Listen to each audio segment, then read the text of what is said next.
तो फाइनली वो दिन आ गया है जिसका आप सब लोग बेसब्री से इंतजार कर रहे थे, वो है आंसर राइटिंग कैसे करें, राइट। तो देखो बहुत सारे लोग बस आंसर राइटिंग कैसे करें, ठीक है, आई थॉट कि अब करना ही पड़ेगा इसका कुछ काम, ठीक है ना। तो देखो आज हम बात करेंगे आंसर राइटिंग और मैं इस वीडियो में अच्छे से एक्सप्लेन करूंगा आंसर राइटिंग कैसे करनी है, किन चीजों का ध्यान रखना है, क्या चीज आप ऐड कर सकते हो, कैसे स्टार्ट कर सकते हो, सारी चीज मैं अच्छे से कवर करूंगा। और कहां से कर सकते हो आप मॉक्स कौन से वाले लगा सकते हो, टॉपर्स, सारी चीज मैं इसमें डिस्कस करूंगा, तो इसको एंड तक जरूर देखना।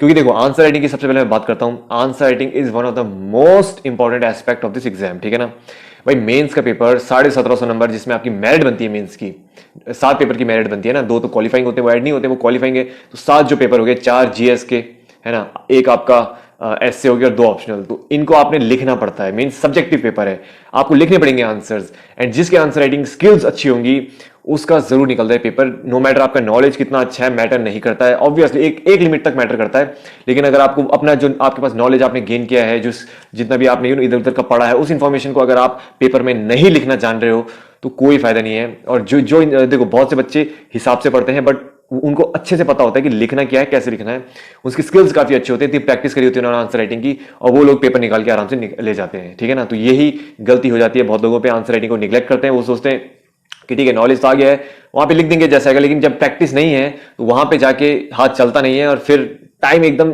इतना लिमिटेड टाइम होता है, आपके पास 1 मिनट भी नहीं होता बर्बाद करने के लिए। बहुत लोगों के 2-2 3-3 क्वेश्चन छूट जाते हैं, एंड हर पेपर में अगर 2-3 क्वेश्चन छूटेंगे यानी कि 10-10 नंबर, तो या 30 और 200-300 नंबर तो आप ऐसे छोड़ के आ रहे हो, तो लिस्ट से तो वैसे ही बाहर हो जाओगे, समझ रहे हो। तो जो आने वाले देखो आगे मैं जो वीडियो में बता रहा हूं उसे ध्यान से सुना। तो स्टार्ट करते हैं आंसर राइटिंग, ठीक है जी। तो पहली चीज मैंने आपको बता दी, why answer writing, again mains में बहुत इंपॉर्टेंट एस्पेक्ट है, and you have to improve. 1750 number आपने लिखने हैं यार, तो कोई मजाक नहीं है कि आप इसको हल्के में लेके चलो। तो you have to improve, you have to better this answer writing skill, you have to. और चाहे वो आपके ऐसे की बात हो या आपकी नॉर्मल मेंस राइटिंग हो, ठीक है, जो ट्रिक्स मैं आपको बता रहा हूं, जो टिप्स मैं आपको बता रहा हूं, that you have to follow, ठीक है ना, वो दोनों में हेल्प करेगी। तो just keep this thing in mind. देखो कुछ बेसिक चीजें मैं बताता हूं कि देखो एग्जामिनर के दिमाग में क्या होता है, ठीक है ना, कि पहले हम डिस्कस करते हैं बेसिक चीजें कि जब आप आंसर राइटिंग लिखते हो तो जो एग्जामिनर आपकी जो कॉपीज चेक कर रहे हैं, तो वो चाहते क्या, उनकी डिमांड क्या होती है, सिंपल सी बात है, उनको एक चीज चाहिए, वो बस ये देखना चाहते हैं जो आंसर लिखा है वो कैसे लिखा गया है, ठीक है ना। उनको नहीं पता कि आप कौन हो, आपके अपने स्कूल के गोल्ड मेडलिस्ट हो, टॉपर हो, आप आंसर राइटिंग के एक्सपर्ट हो, दे डोंट केयर, उनको नहीं पता है, right. They just want the answer of a future administrator. उन्हें बस ऐसा लगना चाहिए कि हाँ ये जो आंसर है ना, ये किसी एक आईएएस ऑफिसर ने लिखा है, ये ऐसी सोच है, समझ रहे हो, this is what they want, ठीक है ना। उनको ये चाहिए कि भाई जो आंसर मैं देख रहा हूं इसमें दम है, मतलब लग रहा है कि यार कोई एक मैच्योर इंसान ने लिखा है, and yes he has the potential, he has the capability to be an IAS officer, तब जाके आपको मार्क्स मिलेगा। अगर वो देखेंगे यार इसने वही बच्चा वाला आंसर लिखा है, 11th-12th के बच्चे जैसे लिखते हैं वही लिख रखा है, देन ही विल थिंक यार अभी he is not matured enough, तो नहीं उतने नंबर देंगे, समझ लो।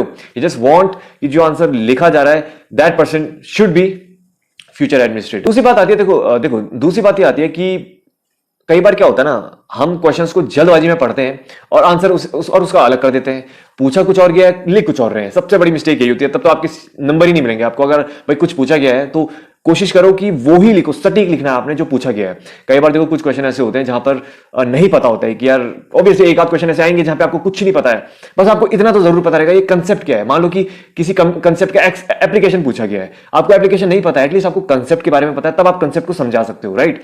बट अगर मान लो कुछ चीज पूछी गई है आपको बिल्कुल नहीं पता है, it is better not to attempt it, ठीक है ना। या फिर आपको अगर उससे रिलेटेड कुछ पता है देन ओनली यू कैन, लेकिन कुछ भी वहां पे ब्लफिंग नहीं करनी है कि हाँ आपको पता नहीं है फिर भी लिखे जा रहे हो, तो वो रॉन्ग इंप्रेशन पड़ेगा, उन्हें लग जाएगा कि इसको नहीं पता है फिर भी इसने जबरदस्ती कुछ ना कुछ तोड़ मरोड़ को लिखा है, तो आगे आंसर्स में भी ही विल एक्सपेक्ट कि हाँ यहां पर भी नहीं पता होगा तो कुछ भी कुछ लिखा है। तो ऐसी गलती मत करना, जितना पता है उतना लिखो, अगर उसके अराउंड में कुछ पता है तो लिखो, अदरवाइज स्किप इट, ठीक है ना। और पता होगा इतनी, अगर आपने पढ़ाई करी होगी तो स्किप करने की जरूरत भी नहीं पड़ेगी, कुछ ना कुछ आपको मिलेगा ही। अगर आपने अच्छे से पढ़ाई करी है, कुछ ना कुछ उसके अराउंड में आपको पता होगा, and you can write 200 words लिखने होते हैं, at least 100-150 words you can write, ठीक है ना, तो आपको नंबर मिलेंगे। जस्ट आप अगर ऐसा सोचोगे कि ये भी नहीं पता ये भी नहीं पता तो सारे छोड़ दोगे तो फिर तो बहुत दिक्कत वाली बात है। तो just keep this thing in mind, ठीक है। देखो दो चीज आती है, एक तो जीएस का पेपर हो गया, एक ऑप्शनल हो गया।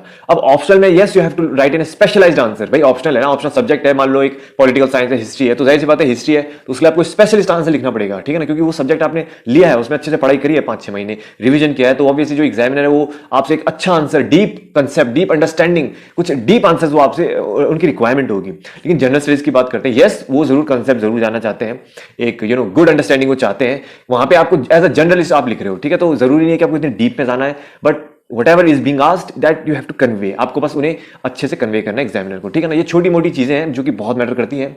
जब आप एक एक नंबर का जब खेल होता है वो यहीं से डिफरेंशिएट होता है। अभी शायद लगे ना कि ठीक है, बट जब आप एक्चुअल में लिखोगे ना तो एक एक ये टिप बहुत काम की आएगी, ठीक है ना। तो अब मैं कुछ टिप्स और बताता हूं आपको कि किन टिप्स का आपको ध्यान रखना है जब आप आंसर राइटिंग कर रहे होंगे, ठीक है ना। ये आप नॉर्मल प्रैक्टिस कर रहे हो तब भी आपको इनका ध्यान देना है, और जब आप इन चीजों को अपने अभी से आप प्रैक्टिस में लाओगे तो जब आप एक्चुअली में रियल में एग्जाम दोगे तब ये चीज की इन चीजों की आपकी हैबिट होगी, then you can easily write those answers without any obstacle, ठीक है ना। देखो सबसे पहली बात यह है कि कोई भी अगर क्वेश्चन पूछा गया है ना, पहले तो उसको अच्छे से रीड करो, and then when you answer it तो try to cover all the dimensions, ठीक है ना। ऑल द डायमेंशंस बोले तो अगर कोई क्वेश्चन पूछा गया है तो यू हैव टू आपको उसको socially, politically, economically you have to try to connect with all the dimension so that 360 degree, मतलब 360 डिग्री आपको उसको कवर करना है ताकि उसका कोई भी एक ऐसा पॉइंट ना छूटे। क्योंकि कई बार क्या होता है कि देखो एग्जामिनर की एक रिक्वायरमेंट होती है, हो सकता है आपने आंसर सही लिखा हो, लेकिन कई बार एक की पॉइंट होता है, की वर्ड होता है जो एग्जामिनर ने अपने माइंड पे रखा होता है कि इस आंसर में मुझे ये चीज मिलनी चाहिए। तो इसलिए जब आप 360 डिग्री कवर करोगे, जब आप ऑल द डायमेंशंस कवर करोगे तो एक ना एक ऐसा डायमेंशन जरूर कवर होगा जो कि एग्जामिनर ने अपने माइंड में रखा होगा। कई बार होता है ना, मेरी एक्सपेक्टेशंस होती है कि मुझे इस आंसर में ये चीज तो चाहिए, तब मैं मानूंगा इस बंदे को आंसर अच्छे से पता था। तो वो चीज, इसलिए जब आप सारी चीज कवर करोगे तो वो भी जब कवर हो जाएगी तब आपको अच्छे मार्क्स मिलेंगे, क्योंकि जो एग्जामिनर एक्सपेक्ट कर रहे थे वो उनको मिल गई है। समझ रहे हो, ये छोटी छोटी चीजें बहुत काम आएंगी बाद में। दूसरी बात यह है कि कीवर्ड्स, देखो जब हम आंसर लिखते हैं तो कई बार क्या होता है ना, देखो एग्जामिनर पे तो इतने सारे आंसर शीट उनको चेक करने हैं, हर क्वेश्चन को मे भी वो वर्ड टू वर्ड तो नहीं पढ़ पाएंगे, राइट। उनको बस वो ऊपर ऊपर से जाएंगे, उन्हें अगर कुछ इंपॉर्टेंट मिल गया वो नंबर देंगे, अगर उन्हें कुछ भी नहीं काम का लगा, इंपॉर्टेंट नहीं मिला, they will not give the number, because इतनी सारी कॉपीज चेक करनी है। अगर एक एक लाइन अगर चेक करने लग गए तो बात ही क्या थी फिर। इसीलिए जो टॉपर्स होते हैं, जिनके अच्छे मार्क्स आते हैं, वो कीवर्ड्स हाईलाइट करते हैं, ठीक है ना। जो आपसे क्वेश्चन पूछा गया है, आपने उसका आंसर लिखा है, कुछ तो कीवर्ड्स होंगे ना जिसके बेसिस पे आप अपने आंसर को दमदार बना रहे हो, तो उन कीवर्ड्स को आपको हाईलाइट करना है, अंडरलाइन करना है, एंड ताकि एग्जामिनर डायरेक्ट उन कीवर्ड्स को ही पढ़े, ठीक है ना। तो पूरा पढ़ने जो कीवर्ड्स को पढ़े वो समझ जाए कि yes he has written something valuable. Simple सा कंसेप्ट है। एक चीज जो मैं हमेशा बोलता रहता हूं कि अपने आंसर में वेटेज, अगर आपको अपने आंसर का वेटेज रखना है ना तो आपको रेफरेंसेस और एग्जांपल देने पड़ेंगे। जब मैंने एनसीईआरटी की क्लास ली थी, मैंने कहा था ना कि मान लो सेक्युलरिज्म का कंसेप्ट है, तो आप सिंपल बोल दोगे कि इंडिया का सेक्युलरिज्म अच्छा है बिकॉज ऐसा है वैसा है, हम ये इंटरफेयर नहीं करते, हम हमारे यहाँ सेपरेशन है, ठीक है, ये अच्छी बात है, बट बाकी कंट्री से अच्छा है इसका क्या प्रूफ है आपके पास। तो जब आप बाकी, जैसे हमने पढ़ा था फ्रांस के बारे में पढ़ा था, यूएस के बारे में पढ़ा था, तो वो एग्जांपल्स अगर आप दोगे तब आंसर में दम लगेगा ना कि हाँ इसने अपनी बात रखी और अपनी बात को प्रूव भी किया। तो एग्जामिनर ये सोचेंगे कि हाँ बच्चे ने अच्छे से अपनी बात को तो रखा लेकिन उसको प्रूव भी किया by giving references and example, then he will know कि yes he has studied properly and he has covered all the इसको सिर्फ इनको अपने देश के बारे में, लेकिन around the world what is happening, क्या क्या चीजें हो रही हैं वो भी पता है। तो it will definitely give positive side of yours. So that is why references and examples. मैंने एक टॉपर की आंसर शीट देखी थी, and in that answer sheet that topper had given so many examples, so many references, मतलब इतने example तो किसी ने याद भी नहीं करेंगे, बट एक ही आंसर में उतने सारे रेफरेंसेस उन्होंने दे रखे थे, और इट शोड कि how much effort he had put while preparing. तो इतना आसान नहीं होता सारी चीजों को याद रखना, बट जितने एग्जांपल्स रेफरेंसेस आप दोगे आपका आंसर उतना दमदार होगा। और ये देख लेना, आप किसी भी टॉपर के आंसर शीट उठा के आपको दिख जाएगा। तो अगेन आप से जो क्वेश्चन पूछा उसको आंसर तो करो, आपको अपना पॉइंट ऑफ व्यू रखना है कि यार ये चीज हो रही है, सही हो रही है, गलत हो रही है, and then you have to उस आंसर को सपोर्ट करने के लिए you have to give examples, जैसे मैंने आपको सेक्युलरिज्म के एग्जांपल दिए, ठीक है ना, एंड लाइव क्लासेस में जो बताता रहता हूं आपको। देखो फिर बात आती है प्रेजेंटेशन की। ऑफ कोर्स देखो बहुत से बोलते हैं कि राइटिंग कैसे रखें, क्या राइटिंग बहुत साफ सुथरी होनी चाहिए। देखो writing should be neat and clear, easy to understand, खत्म बात। आपको इतनी सॉलिड फॉन्ट्स में राइटिंग नहीं लिखनी है कि एग्जाम में इंप्रेस हो जाए, नहीं होंगे इंप्रेस, वो इंप्रेस होंगे आपके थॉट से, जो आपने लिखा है उससे, ना कि आपके हैंड राइटिंग से। आप कितनी भी अच्छी हैंड राइटिंग लिख दो, बट अगर आपके आंसर में दम नहीं है, नंबर नहीं मिलेंगे, ये चीज समझ लो। राइटिंग से, आंसर राइटिंग से इतनी होनी चाहिए कि एग्जामिनर को समझ में आ जाए कि लिखा क्या है और what he is trying to convey और what she is trying to convey, that's it. उनकी सोच क्या, उनका ओपिनियन क्या, that is what he wanted to know, कि आप में वो ऑफिसर क्वालिटीज हैं, that is the sole purpose of answer writing. वो बस देखना चाहते हैं कि does this person have that officer like qualities. तो that is what they are. तो आप देखो मैप्स, डायग्राम्स, कीवर्ड्स, आप पैराग्राफ, पॉइंट फॉर्मेट में व्हाटएवर यू वांट, जैसा आपको लगे आप अपने अकॉर्डिंगली करो, इसमें कोई रिस्ट्रिक्शन नहीं है। अगर जरूरत पड़ती है तो आप देखो मैपिंग में जरूरत पड़ती है तो ऑब्वियसली मैप बना देते हैं, अगर आपको कहीं फ्लो चार्ट की जरूरत पड़ी है तो फ्लो चार्ट बना दो, अगर आपको कहीं पर पॉइंट फॉर्म में लिखना है पॉइंट फॉर्म में लिखो, कोई रिस्ट्रिक्शन नहीं है।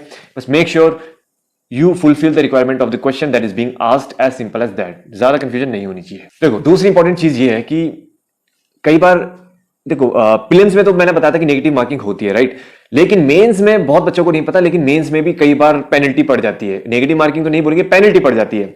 अब आप बोलेंगे पेनल्टी, हाँ मतलब बहुत बच्चों की क्या होता है, देखो दो चीज इंपॉर्टेंट है ध्यान रखने वाली, ध्यान से सुनना। मेंस का जब जब आप देखोगे कि मेंस का जो पेपर होता है, मतलब मेंस का जो आपकी शीट होती है, मार्जिन होते हैं उसमें, लेफ्ट साइड भी मार्जिन होता है, राइट साइड भी मार्जिन होता है। उन मार्जिन को आपको क्रॉस नहीं करना है। कहने का मतलब है, आपको पता होगा लेफ्ट साइड में जो मार्जिन है उसी के बीच में आपको लिखना है। अगर आपने मार्जिन क्रॉस कर दी, अब बार बार क्रॉस करो तो आपको पेनल्टी पड़ेगी, ठीक है ना। क्योंकि भाई जितना आपको बोला है इस स्पेस में लिखना है तो उसी स्पेस में लिखो ना। दूसरी बात है वर्ड लिमिट, हालांकि वहां काउंट तो नहीं होता है, लेकिन अगर कहीं ना कहीं आप बहुत लंबा आंसर लिख रहे हो, पता चल जाएगा साफ कि इसने लिमिट क्रॉस कर दी है वर्ड लिमिट की, तो वहां पर भी पेनल्टी मिल जाती है। और आपको पेनल्टी तो अलग से, पेनल्टी का नंबर अलग से होगा और आपको आंसर अपने अलग से मिल रहे हैं। तो एंड में जो भी आपका नेट रिजल्ट होगा उससे पेनल्टी वाले मार्क्स माइनस हो जाएंगे। और ऐसा भी होता है कई बार, मैंने देखा था। तो इन चीजों का आपको ध्यान रखना है। वर्ड लिमिट जो कही गई है उस पे ही, उसके अराउंड ही आपको लिखना है। 5-10 वर्ड आगे पीछे हो सकता है, बट ये नहीं कि अगर 200 वर्ड लिमिट है आपने 250, 270, 80 कर दिए, मार्क्स कटेंगे, टू बी फ्रैंक। और वही आपकी जो मार्जिन दे रखा है उसी के अंदर लिखना है, उसी के क्रॉस कर दिया तो भी आपको पेनल्टी पड़ेगी। तो नेगेटिव मार्किंग नहीं, बट पेनल्टी पड़ जाती है। और बहुत लोगों का पेनल्टी के चक्कर में भी एग्जाम रुका है, वरना उनके भी क्लियर हो जाती है। तो मैंने देखा था ये चीज भी, तो इस चीज का ध्यान रखना। देखो ये प्रैक्टिस वाली चीज जो है ये तो एंड में मुझे बोलनी चाहिए, बट जो कि मैंने ये चीज पहले लिखी मैं बता देता हूँ। देखो सिंपल सा फंडा ये है, चाहे कोई भी चीज है, चाहे आप आंसर राइटिंग कर रहे हो, चाहे आप किसी वर्ड लिमिट में आप कोशिश करो कि time with in word limit आप आंसर क्वेश्चंस को प्रॉपर्ली आंसर करो। जो भी चीज आप प्रैक्टिस करो, मैपिंग की, पॉइंट्स की practice is the most important thing. जितना प्रैक्टिस आप करोगे उतना बेटर आपका आंसर होगा, आंसर राइटिंग स्किल्स होंगी। The more you practice the better you become, as simple as that. So एक दिन में कोई नहीं सीखता, 2-3 महीने भी नहीं होते हैं, टाइम लगता है। It might take 6 to 8 months, लेकिन it will definitely improve. I can guarantee. कोई भी चीज आप करते रहो रेगुलर, इट विल इंप्रूव। ऐसा नहीं होता कि इंप्रूव नहीं होगी अंटिल और अनलेस आप उसको अच्छे से नहीं कर रहे हो। अगर आप लाइटली कर रहे हो तो सालों साल भी लाइटली करते रहोगे तो इंप्रूवमेंट नहीं आएगी। But if you are determined to change, if you are determined to improve yourself, it will definitely help you in the long run. So practice, practice and practice, यही एक सिंपल जीत का सूत्र है, ठीक है ना, इस एग्जाम में। अब मैं बात करता हूं कुछ प्रैक्टिस टिप्स का, कि आप जब प्रैक्टिस करोगे तो किन चीजों का आपको ध्यान रखना है, ठीक है ना, किन चीजों का आपको ध्यान रखना है। तो इसको जरा ध्यान से सुनना। देखो आंसर राइटिंग से रिलेटेड कुछ इंपॉर्टेंट फैक्ट्स। सबसे पहले तो भैया देखो, आंसर राइटिंग क्या होता है भाई। आंसर राइटिंग बोले तो एक क्वेश्चन आपको दे रखा है, उसको आपने अपने ओन वर्ड्स में आंसर करना है। अब सिंपल सा कंसेप्ट ये होता है, जो पूछा गया है उसको आंसर करो, बस सिंपल सा कंसेप्ट होता है आंसर राइटिंग। हम इसको बहुत कॉम्प्लिकेटेड कर देते हैं। सिंपल सी बात है ना, आप खुद सोचो कि अगर आप किसी का इंटरव्यू ले रहे हो, आप किसी से क्वेश्चन कर रहे हो, तो अगर आपने कुछ क्वेश्चन पूछा कि आप कहां से हो, और दूसरा इंसान घुमा फिरा के बोलेगा सर मैं इतने किलोमीटर दूर ये वो, तो आप बोलोगे ना यार मैंने जो पूछा, just tell me what I have asked, from where are you, I just want a simple answer, I am from this place, as simple as that. घुमा फिरा के नहीं करना है, वो थोड़ा सा इमेच्योर चीजें हो जाती है। व्हाट इज बीइंग आस्क्ड, जो क्वेश्चन है, पर उसको अच्छे से रीड करो, समझो पूछा क्या गया। यूपीएससी का क्वेश्चन है, इतना आसान तो होगा नहीं। ये नहीं है कि आपने एक रीडिंग में पढ़ा हो गया, अच्छे से 1-2 बार 2-3 बार क्वेश्चन को पढ़ो and then start your answers, ठीक है। दूसरी चीज है आंसर राइटिंग प्रैक्टिस किसमें करना है। बहुत से लोग वो जो अंडरलाइन वाली नोटबुक्स होती है उनमें प्रैक्टिस करते हैं। नहीं भाई, यूपीएससी में ब्लैंक पेपर आता है, यानी कि A4 शीट जैसा पेपर आता है, बस साइड में वो आपके बॉर्डर लाइंस होती है, दैट्स इट। A4 या फिर जो प्लेन नोटबुक है उन पे आपको आंसर राइटिंग की प्रैक्टिस करनी है, एज सिंपल एज दैट। ज्यादा दिमाग नहीं लगाना है, क्योंकि जब आप देखो लाइनिंग वाले में करोगे तो आपको पता है कैसे लिखना है, लेकिन प्लेन वाले में करोगे तो अभी कभी लाइन ऊपर जाएगी, कभी नीचे जाएगी, कभी बड़ा होगा, छोटा होगा। तो जब आप अभी से इस चीज को प्रैक्टिस करोगे तो जब एग्जाम में देने की बात आएगी तब आपकी हैबिट बन चुकी है। तो A4 शीट में या फिर ब्लैंक पेपर में आपको प्रैक्टिस करनी है। दूसरी चीज है वर्ड लिमिट। देखो ऑन ए टिपिकल एक एवरेज 7 मिनट में आपका आंसर कंप्लीट हो जाना चाहिए। 7 मिनट्स में 200 वर्ड्स के अराउंड कंप्लीट हो जानी चाहिए। अब 7 मिनट्स में आपको क्वेश्चन भी रीड करना है, समझना भी है, अपने माइंड में उसको आंसर को फ्रेम भी कर देना है। क्या बॉडी होगा, क्या इंट्रोडक्शन होगा, क्या कंक्लूजन होगा, all these things you have to keep these things in your mind, and then 7 ही मिनट के अंदर आपको आंसर भी करना है, क्योंकि अराउंड 3 घंटे में आपको 20 से 25 क्वेश्चन करने होते हैं, यानी कि नॉन स्टॉप। और यहां पर यही चीज मैटर करती है। अगर अच्छे से आंसर प्रैक्टिस करी होगी तो आप कर लोगे, अगर आपने प्रैक्टिस नहीं करी है तो बहुत लोग 14-15 में ही अटक जाते हैं, क्योंकि इतना टाइम नहीं है आपके पास कि सोचोगे आराम से कि क्या लिखना है क्या नहीं लिखना है। वहां पे क्वेश्चन आया, you just have to write, that's it, समझ रहे हो। उसके बाद ऑब्वियसली सेल्फ इवैल्यूएशन करना पड़ता है। देखो सेल्फ इवैल्यूएशन करना पड़ता है, इसको मैं एंड में बताता हूं। अब आप बोलेंगे कि आंसर राइटिंग स्टार्ट कैसे करूं। एक चीज मैं आपको बता देता हूं, अगर आप बिगिनर हो तो मैंने पहले ही कहा था कि एनसीईआरटीज पहले कंप्लीट कर लो, ठीक है ना। एनसीईआरटीज कंप्लीट कर लो, उसके बाद स्टार्ट करना, क्योंकि जब कुछ नॉलेज रहेगा, थोड़ा बहुत नॉलेज रहेगा, तब जाके आंसर राइटिंग में मजा आएगा। अभी जैसे हमने पॉलिटी पढ़ी है, अब आप पॉलिटी के आंसर राइटिंग लगाने स्टार्ट कर सकते हो, क्योंकि पॉलिटी आपने पढ़ी है, काफी नॉलेज आ चुका है। हमने इतनी सारी बुक्स पढ़ी, आपने भी काफी चीजें पढ़ ली हैं, टेस्ट भी हो रहे हैं, तो अब आपको नॉलेज आ चुका है। अब आप पॉलिटी का आंसर राइटिंग स्टार्ट कर सकते हो, because you have some knowledge and information that you can use in your answer writing. तो अब आप स्टार्ट कर सकते हो। कैसे स्टार्ट करना है, देखो अभी बिगिनिंग में ये नहीं कि 2-2 घंटे स्टार्ट कर दी, नहीं, अभी कोशिश करो एक क्वेश्चन लगाने की कोशिश करो जो आपके एनसीईआरटी के पीछे बैक चैप्टर्स के खत्म होने के बाद जो क्वेश्चन होते हैं उनको लगाने की कोशिश करो। अभी एक लगाओ, एक दो हफ्ते बाद दो लगाना, फिर एक दो महीने बाद तीन तीन लगाना। मतलब धीरे धीरे ग्रेजुअल प्रोसेस, देखो ग्रेजुअल प्रोग्रेस मैटर करता है। एकदम से अगर आप सीधे दो तीन घंटे पे जाओगे, डिमोटिवेट हो जाओगे, फिर शायद अगले एक दो महीने तक ना लगाओ। तो ऐसी गलती मत करना, धीरे धीरे एक एक क्वेश्चन करोगे तो आपको ये होगा कि एक ही क्वेश्चन तो यार कर लेता हूं, थोड़ा इतना एफर्ट भी नहीं लगेगा, उतना आलस भी नहीं आएगा। फिर जब एक एक की हैबिट बन जाएगी, इंटरेस्ट आएगा, तब आपको कि दो लगाता हूं, मजा आ रहा है लिखने में, इंप्रूवमेंट आ रहा है, तो ऐसे दो लगाओ। आप तो टेलीग्राम ग्रुप भी बनने वाला है, तो आप तो अभी आप लोग आपस में आंसर राइटिंग कर सकते हो, डिस्कशन कर सकते हो। तो this is how you can go, ठीक है ना। अभी मैं इसको अच्छे से एक्सप्लेन करता हूं थोड़ी देर में। उससे पहले मैं आपको सोर्स बता देता हूं। देखो सोर्स बता देता हूं कि अगर बहुत से बोले कि कहां से लाए हम क्वेश्चंस, कहां से करें, क्या करें। देखो तीन सोर्स सबसे बेस्ट है। सबसे पहले एक विजन की मेंस 365 आती है, वो उनकी वेबसाइट पे है, कहीं से खरीदने की। अब ये मत बोलना कि मेरे को मिल नहीं रही है मैगजीन। विजन की गूगल पे जाओ, ऑफिशियल वेबसाइट है, विजन आईएएस लिख दो, विजन की ऑफिशियल वेबसाइट आ जाएगी। वहां पर आप जब जाओगे तो डेटा एंड रिसोर्सेज पे आपको मिल जाएगा कि जो मेंस 365 आती है उनको आप एक तो उनसे आप लगा सकते हो। लगाना कैसे मैं वो बताता हूं। दूसरा ऑप्शन क्या है, आप इनसाइट्स ऑन इंडिया की वो आती है, सिक्योर सिनॉप्सिस आती है, ठीक है ना। तो वही अगेन सेम है, वो आपको खरीदने की भी जरूरत नहीं है, आप डायरेक्ट ऑनलाइन से उसको प्रिंट आउट कर सकते हो, है ना। चलो ऐसे ही कंटिन्यू करते हैं, क्या करें, अब थोड़ा सा वीडियो बचा उसको कंटिन्यू कर देते हैं। तो आप थोड़ा सा वैसे कर सकते हो, इनसाइट्स का हो गया, ठीक है ना, वही सिक्योर सिनॉप्सिस कहते हैं, उसमें भी वैसी विजन की मेंस जैसी है। एंड में बताऊंगा करना कैसे। तीसरा ऑप्शन आपके पास क्या, ये तो आप Amazon में जाके प्रीवियस ईयर क्वेश्चंस, प्रीलिम्स का तो मैंने बता दिया था, मेंस की देखो कोई अच्छी बुकलेट हो जिसमें पिछले 8-10 साल के क्वेश्चन आंसर्स दे रखे हो, एक वो बाय कर सकते हो। अब बात आती है लगाना कैसे, ठीक है ना, इसको मैं अच्छे से समझाता हूं। तो पहले मैंने आपको रिसोर्सेज बता दिए, मैंने ऑप्शंस बता दिए कि यहां से आप कर सकते हो। बहुत मटेरियल है यार, करने वाले चाहिए, बस मटेरियल बहुत है आज की डेट में। ऑनलाइन टेलीग्राम है, देयर आर मेनी सोर्सेज। वो बहाने होते हैं कि सोर्स नहीं मिल रहा, इतना सोर्स मिल जाएगा ना आपको फ्री में, करते करते थक जाओगे। वो बहाने होते हैं, ये नहीं मिल रहा, वो नहीं मिल रहा, थोड़ा दिमाग के घोड़े दौड़ाओ, हर चीज मिलेगी आपको, एक बार आप ढूंढना तो चाहो। इससे पहले मैं एक चीज बता देता हूं आपको, फॉर्मेट कैसे होना चाहिए, ठीक है ना। देखो मैं पहले फॉर्मेट डिस्कस कर लेता हूं। फॉर्मेट सिंपल सा होता है यार, आपको भी पता है। पहले होता है आपका इंट्रोडक्शन। अगर आपने क्वेश्चन पढ़ा, क्वेश्चन में कोई एक ऐसा की वर्ड है, कंसेप्ट है जिसके बारे में क्वेश्चन पूछा गया है, तो उसको थोड़ा सा आप इंट्रोड्यूस कर सकते हो, थोड़ा सा बता सकते हो कि ये चीज है क्या, ताकि एग्जामिनर को पता रहे हाँ इसको ये पता है। उसके बाद आप जब बॉडी पे आओगे, बॉडी में मैंने कहा बॉडी में आप चाहे एज अ पैराग्राफ लिखना चाहो, एज अ पॉइंट फॉर्मेट में लिखना चाहो, आपको मैपिंग की जरूरत पड़ रही है, फ्लो चार्ट बनाना पड़ रहा है, whatever you want to do you can do, but make sure it should be connected to your question. मतलब जो क्वेश्चन में पूछा है उसी के अकॉर्डिंगली आपको करना है। ये नहीं कि अपनी मर्जी से कुछ भी बना रहे हो, डायग्राम बना रहे हो just to impress the examiner, ऐसा नहीं चलेगा। बट जो पूछा गया है वो आपने आंसर करना है, आपको नंबर मिलेंगे।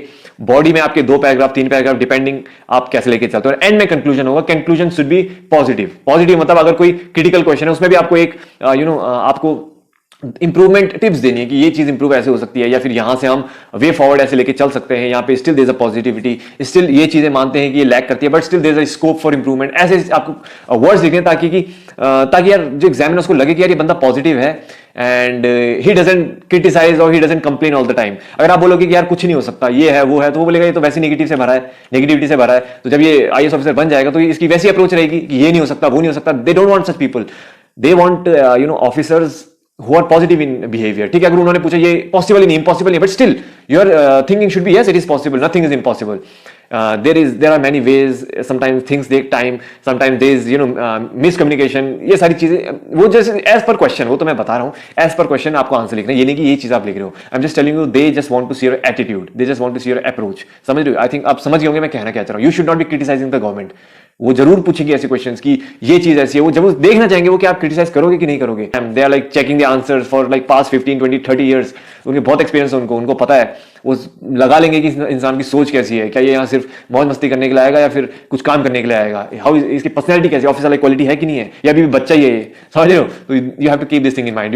मैंने बोला ना एग्जाम से पहले you should become an officer. अभी से योर अप्रोच शुड बी कि मैं अभी ही ऑफिसर हूं, वहां मैं सिर्फ एक एग्जाम देने जा रहा हूं, but currently I am an officer. Your approach should be this, मैं हूं ऑफिसर। ऐसा नहीं कि मैं जब ऐसी सोच नहीं होनी चाहिए मैं एग्जाम क्लियर करूंगा तभी ऑफिसर बनूंगा, नहीं, मैं हूं ऑफिसर, जॉब है नहीं है, I am the officer, I have those qualities, that's it. समझ रहे हो? देखो कुछ चीजें कुछ इंपॉर्टेंट चीजें जैसे मैं बताना चाहूंगा। अब असली फंडे पे आते हैं कि ये सारी टिप्स एंड ट्रिक्स मैंने आपको बता दी, टिप्स एंड ट्रिक्स बता दी कि भाई क्या करना है कैसे करना है, ठीक। अब बात आती है करें कैसे भाई, इतना हर कोई बताता है, असली मुद्दा अब स्टार्ट हो रहा है। अब बहुत लोगों ने अगर छोड़ दिया होगा वीडियो तो मुझे लगता है उनका कोई फायदा नहीं है देख के।